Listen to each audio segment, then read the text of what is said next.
আসসালামু আলাইকুম বন্ধুরা। তো আজকে আমি চলে আসলাম খেজুর বাগানে।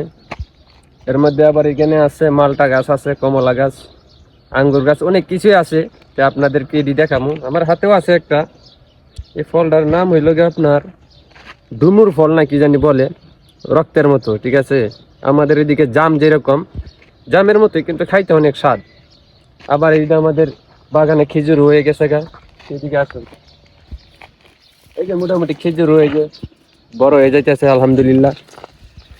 তো কয়দিন পরে আবার এগুলো আস্তে আস্তে উপযুক্ত হয়ে যাবো গা। আবার এদিকে আছে আঙ্গুর গাছ, আছে আঙ্গুর। এই যে এই হলো আমাদের আঙ্গুর। আমাদের বাংলাদেশে তো খুবই কম, কিন্তু আমাদের এইদিকে অ্যাভেলেবেল। এগুলো হচ্ছে আঙ্গুর ফল। আঙ্গুর এগুলা বড় হইতাছে, ছোট আছে এখনো, ঠিক আছে। এই যে মানে বড় হয় না এখনো। তো এখানে অনেক কিছু আছে, আরো আছে, কিন্তু এইগুলা এখন দেখাইতে পারলাম না। অন্য সময় দেখাবো, নেক্সট টাইমে। এই পর্যন্ত সবাই ভালো ভালো থাকেন। আল্লাহ হাফেজ।